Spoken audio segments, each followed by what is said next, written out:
సూర్యాపేట జిల్లా కోదాడ మండలం అల్వాలపురంలో నిర్వహించిన విలేకరుల సమావేశంలో కోదాడ మాజీ ఎమ్మెల్యే బొల్లం మల్లయ్య యాదవ్ సంచలన ఆరోపణలు చేశారు.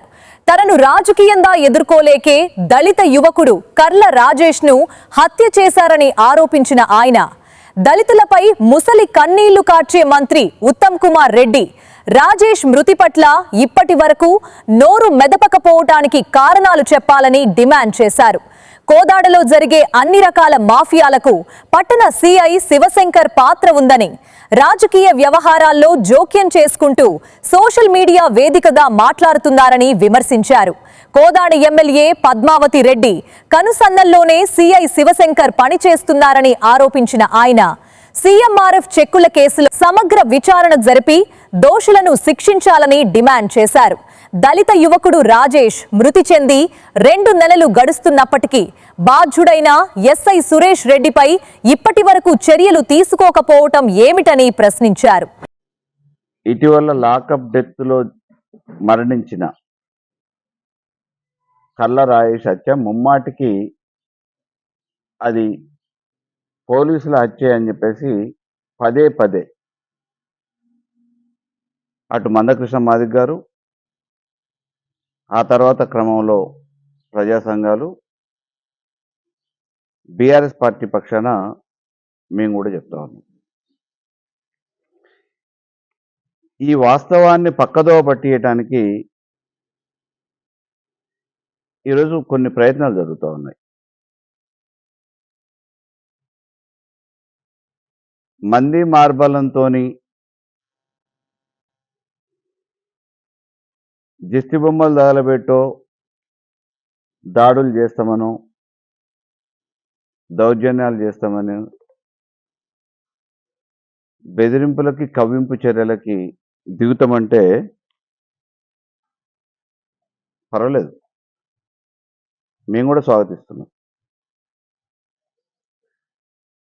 అసలు నా మీద ఈ దాడులు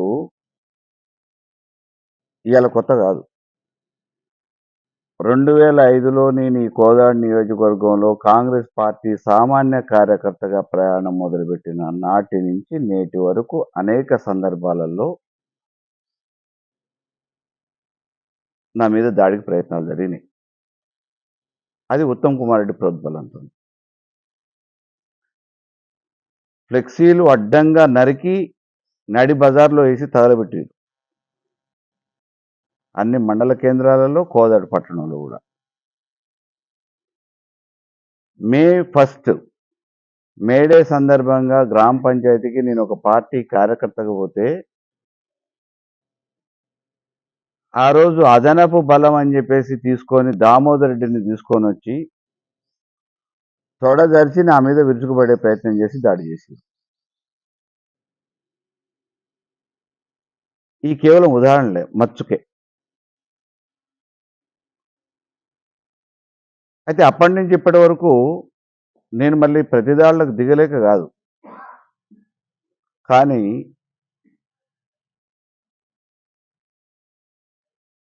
వాళ్ళేదో చేసేదానికి నేను కూడా తొందరపడొద్దనే ఉద్దేశంతో చాలా ఓపికగానే ప్రయాణం చేస్తుంది. ఇవాళ ఇష్యూని డైవర్ట్ చేయడానికి ప్రయత్నం జరుగుతుంది. నేనేమంటున్నా, కేవలం ఈ ప్రయత్నం అంతా నన్ను ఇరికేయటానికే జరిగింది అనటానికి మందకృష్ణ మాదిక్ గారు గత 65 రోజులుగా ఈ కేసు విషయంలో అనేక వివరాలు సేకరిస్తున్న క్రమంలో ఆ ఆధారాలను బట్టి వారు ఒక నిర్ధారణకు వచ్చి ఎవరినో మీరు బలి చేయాలనుకొని ఈరోజు మా దళిత బిడ్డని పొట్టన పెట్టుకున్నారు అని చెప్పేసి అనేక సందర్భాలలో వారితో మాట్లాడారు. బయట బహిరంగంగా వేదికల మీద కూడా మాట్లాడారు. సూర్యాపేట జిల్లా కోదాడలో టీవీ5 వెలుగులోకి తీసుకొచ్చిన సీఎంఆర్ఎఫ్ చెక్కుల స్కామ్ పై ఎమ్మెల్యే పద్మావతి స్పందించారు. ఇప్పటికే ఈ స్కామ్ లో విచారణ జరుగుతోందన్న ఆమె పలు సంచలన వ్యాఖ్యలు చేశారు. మాజీ ఎమ్మెల్యే బొల్లం మల్లయ్య యాదవ్ అనుచరుల ముఠానే సీఎంఆర్ఎఫ్ కుంభకోణానికి తెగబడిందని ఆరోపించారు. గత ప్రభుత్వంలో సీఎంఆర్ఎఫ్ చెక్కులను తప్పుదోవ పట్టించారు అనేది వాస్తవమన్నారు. నకిలీ ధ్రువపత్రాలు, తప్పుడు తేదీలతో అడ్డగోలుగా ప్రభుత్వ ధనం దుర్వినియోగం చేశారన్నారు. సీఎంఆర్ఎఫ్ చెక్కులను తప్పుదోవ చేపట్టిన వారిపై కాంగ్రెస్ ప్రభుత్వం కఠినంగా వ్యవహరిస్తుందన్నారు. సీఎంఆర్ఎఫ్ గురించి కోదాడు ప్రాంతంలో అవకతవకలు జరిగాయని చాలా వార్తల్లో వచ్చినాయి. దాని గురించి మరి మొత్తం వ్యవహారము పోలీస్ డిపార్ట్మెంట్ పూర్తి స్థాయిలో ఇన్వెస్టిగేషన్ చేసింది. గత ప్రభుత్వంలో మరి గత ఎమ్మెల్యే గారు హయాంలో జరిగినట్టు తెలుస్తున్నది. మరి ఆ పోలీస్ డిపార్ట్మెంట్ వాళ్ళు ఇన్వెస్టిగేషన్ చేసి మాకు రిపోర్ట్ అందించినప్పుడు నేను అన్ని వివరాలు గుళ్ళకి, బళ్ళకి, సచ్చినోనికి, పుచ్చినోనికి, పెళ్లి కాడ, పేరెంటం కాడ, బారసాల కాడ, ఆఖరికి పుట్టెంటుకల కాడ కూడా నాకు దోచిన విధంగా ఒక కుటుంబ సభ్యుడిగా నన్ను పిలిచిన కాడ 10వ వరకు ఇచ్చి వచ్చింది తప్ప నేను ఎవరి దగ్గర చేయి చాపలేదు. కోట్ల రూపాయలు ఖర్చు పెట్టిన. ఇవాళ నా మీద ఆరోపణ ఏంది? 1 లక్ష రూపాయల కోసం ఒక దళిత బిడ్డని బలి తీసుకున్నారు. నా మీద ఈ కుట్రలు ఇవాళ కొత్త కాదు. కానీ ఇప్పటికి కూడా ఏం చెప్తున్నా అంటే కర్ల రాయేష్ కుటుంబానికి న్యాయం చేయాలి. అదే రకంగా ఈ హత్యకు కారకులైన పోలీసు వాళ్ళ మీద వెంటనే చర్యలు చేపట్టాలి. ఇది ఇప్పుడు డిపార్ట్మెంట్ ఈ స్థాయిలో చేసే పని. డిపార్ట్మెంట్ ఎందుకు రియాక్ట్ కావట్లే?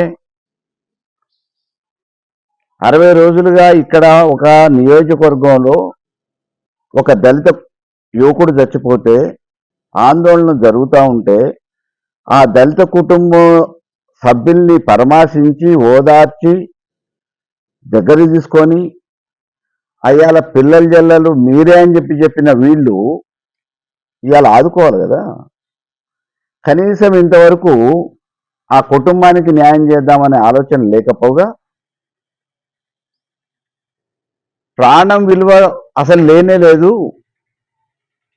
ఇప్పుడు సురేష్ రెడ్డిని సస్పెండ్ చేస్తే ఆయనకి ప్రొఫెషనల్ పీరియడ్లో ఉన్నాడు, ఉద్యోగం మొత్తం పోతుంది అని అంటున్నారు. వీడియోలు ఉన్నాయి.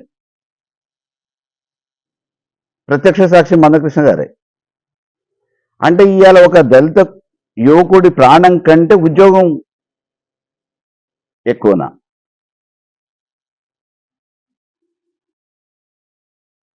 దీని మీద నేనేం డిమాండ్ చేస్తున్నా? సమగ్రమైన జ్యుడిషియల్ ఎంక్వైరీ జరగాలి. ఇప్పటికే ఎన్హెచ్ఆర్సీ నుంచి నోటీసులు వచ్చినాయి కలెక్టర్కి, ఎస్పీకి. 8 వారాలలో ఇవ్వమన్నారు. మన స్టేట్ నుంచి కూడా కంపల్సరీగా జ్యుడిషియల్ ఎంక్వైరీ కానీ పోలీసు ఉన్నతాధికారితో కానీ విచారణ చేపట్టి పూర్వాపరాలు ఈ సీఎంఆర్ఎఫ్కు సంబంధించిన కుంభకోణం అని చెప్పేసి ఏదైతే ఒక కథని సృష్టించాలనే ప్రయత్నం చేసిరో దాని గురించి సమగ్రమైన విచారణ జరగాలి. దోషిని నేనైతే నాకు శిక్ష చేయాలి. నన్ను దోషిగా నిలబెట్టాలనే ప్రయత్నం చేసిన వాళ్ళ తప్పైతే వాళ్ళని సమాజంలో దోషిగా నిలబెట్టాల్సింది.